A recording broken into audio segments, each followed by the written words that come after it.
Et salut tout le monde, on se retrouve aujourd'hui pour une nouvelle vidéo de notre série sur les secrets et anecdotes des hôtels d'Europa Park, avec au programme aujourd'hui le mystérieux hôtel Santa Isabel.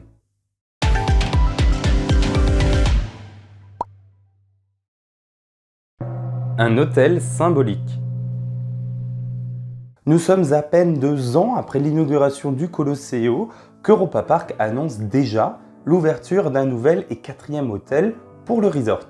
L'une des raisons principales reste, comme toujours finalement, l'augmentation du nombre de visiteurs annuels, augmentation qui aura quand même permis au parc de frôler les 4 millions d'entrées en 2005.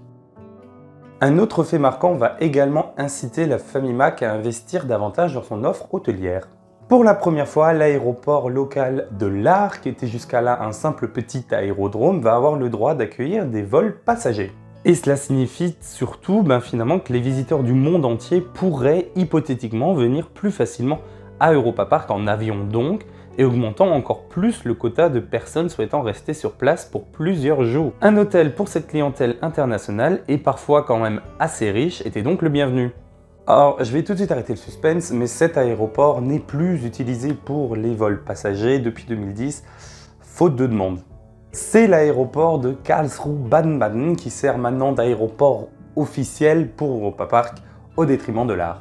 Par contre, l'hôtel a bel et bien été construit et lui, il existe toujours. Ouvert en juillet 2007, le Santa Isabel sera directement accolé et communiquant au El Andaluz et au Castillo Alcázar. Mais à l'inverse de celui-ci, aura sa propre entrée, sa propre réception et surtout sa propre piscine. Avec ses 66 chambres, il s'agit du plus petit hôtel du complexe. Alors, petit hôtel qui aura quand même coûté la bagatelle de 10 millions d'euros environ.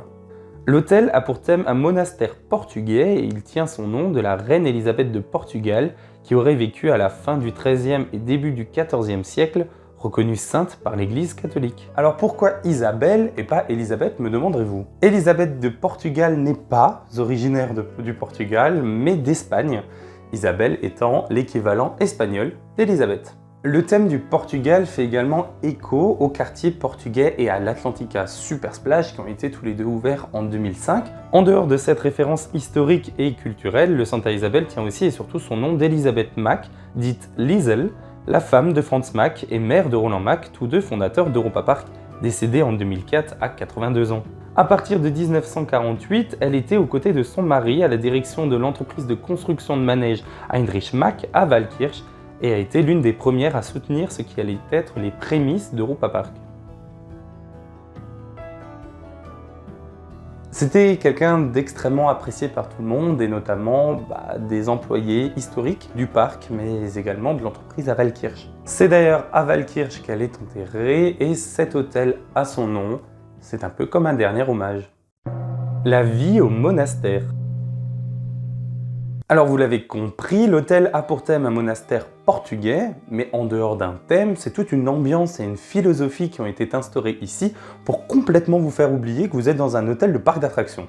D'ailleurs, la première chose qui vous frappe quand vous rentrez au Santa Isabel pour la première fois, c'est le calme olympien qui y règne. D'ailleurs, le personnel y est costumé en moine pour les hommes et en nonne pour les femmes, histoire de bien enfoncer le clou en termes d'ambiance calme qu'on souhaite imposer ici.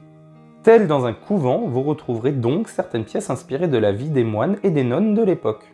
Vous trouverez par exemple un coin lecture au premier étage du hall sur la mezzanine où un moine, là par contre c'est un faux, c'est pas un employé, est présent en train de lire ce que je suppose être des textes saints. La mezzanine est accessible à tous et des livres y sont même proposés. Parfait pour se poser sur des fauteuils bien moelleux tout en profitant de l'ambiance apaisante du hall. La salle du restaurant de l'hôtel, qui sert également de salle pour le petit déjeuner, représente un jardin d'hiver où il pousse un tas d'herbes médicinales, rappelant la vocation des moines et nonnes qui était également de soigner le corps et l'esprit de toute personne dans le besoin.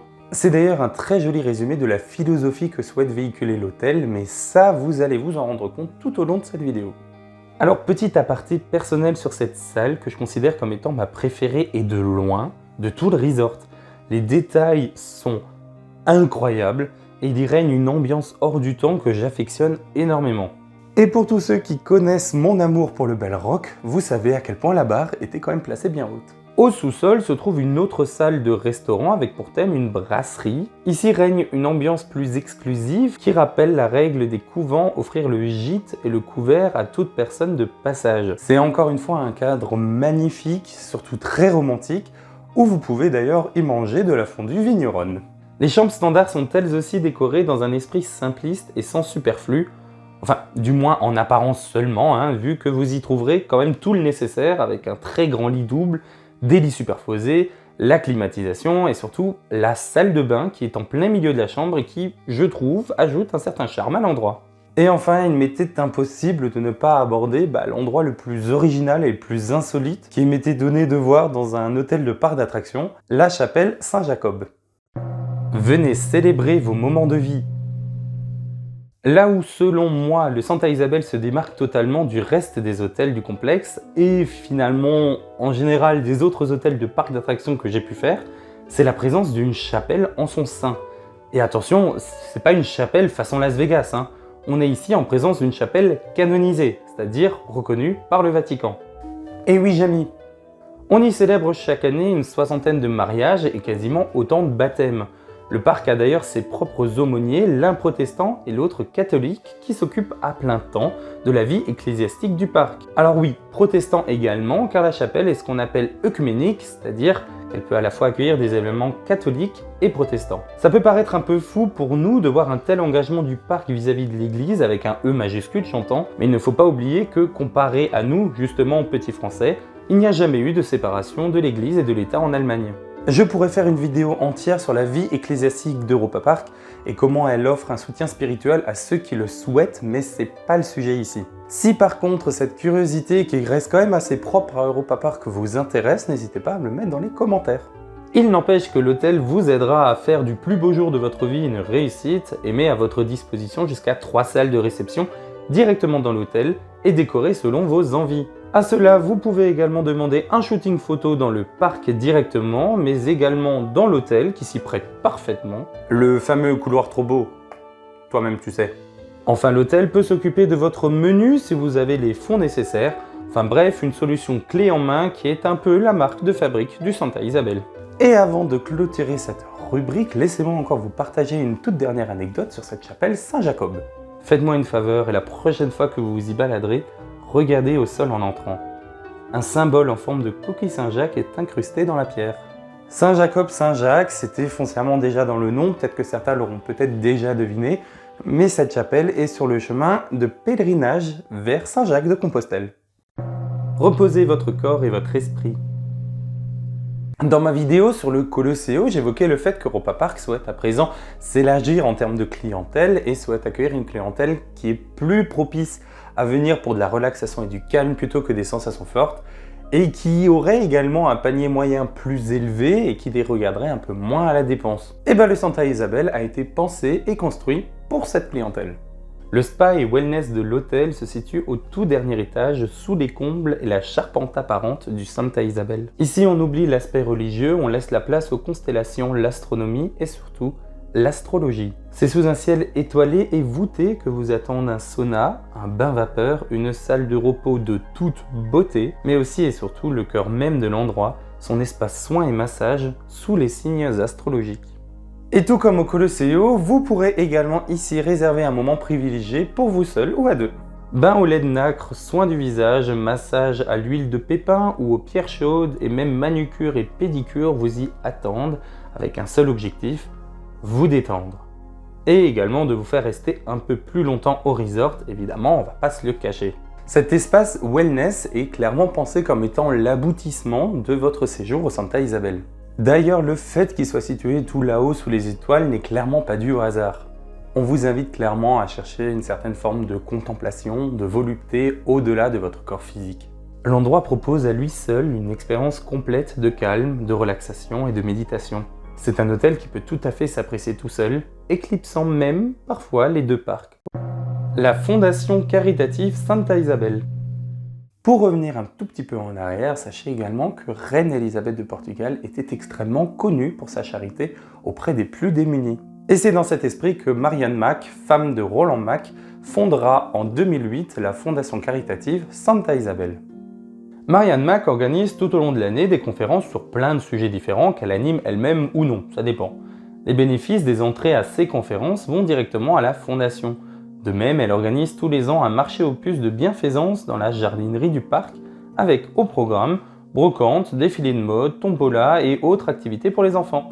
Et pour l'anecdote, les objets perdus du parc qui ne sont ni réclamés ni récupérés après un certain temps, bon on parle en mois là, voire même en un an et plus, sont alors récupérés entre autres par cette même fondation qui sont redistribués du coup aux plus démunis ou alors proposés à la tombola aux différentes brocantes pour récupérer des dons. La fondation a toujours eu pour but d'aider les enfants défavorisés ou dans le besoin ainsi que leurs familles. C'est elle, entre autres, qui permettra l'accueil des familles réfugiées d'Ukraine à Europa Park, histoire qu'on a pu suivre récemment, notamment dans la presse. La fondation a également pu aider de nombreuses familles ayant tout perdu dans l'incendie de leurs immeubles en leur faisant des dons et en leur procurant vêtements et literie, ou même aider à l'achat de tel ou tel équipement médical à destination des enfants toujours. En conclusion, la philosophie et l'âme de l'hôtel rayonnent beaucoup plus loin que ses simples murs ou sa simple chapelle. Bref, vous l'aurez compris, j'ai une certaine tendresse pour cet hôtel et son message de paix intérieure et de bien-être qu'il souhaite véhiculer.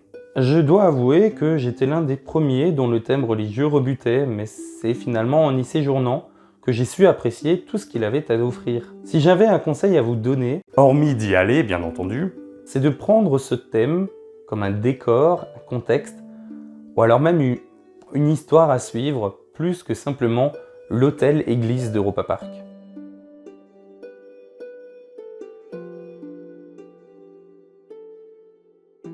Le prochain hôtel qu'on va aborder ensemble est mon préféré du resort et est également la raison même de pourquoi cette série de vidéos existe. Et pourtant, je considère le Santa Isabel comme étant l'hôtel le plus complet et le plus abouti en termes de décor, en termes d'expérience, en termes d'ambiance, de tout Europa Park Resort. Et c'en est tout pour l'hôtel Santa Isabel, j'espère sincèrement que cet épisode vous a plu. Si vous aussi vous souhaitez partager vos retours sur le Santa Isabel ou si vous avez des questions autour de l'hôtel, n'hésitez pas à le faire dans l'espace commentaire sous la vidéo ou alors sur nos réseaux sociaux, les liens sont dans la barre d'infos. Vous pouvez également soutenir la chaîne en vous abonnant, mais également en partageant cette vidéo, je vous remercie déjà d'avance. Restez passionnés, mais surtout restez en bonne santé. C'était Antoine, vous étiez sur EPF+, et on se retrouve très vite pour de nouveaux projets. À la prochaine!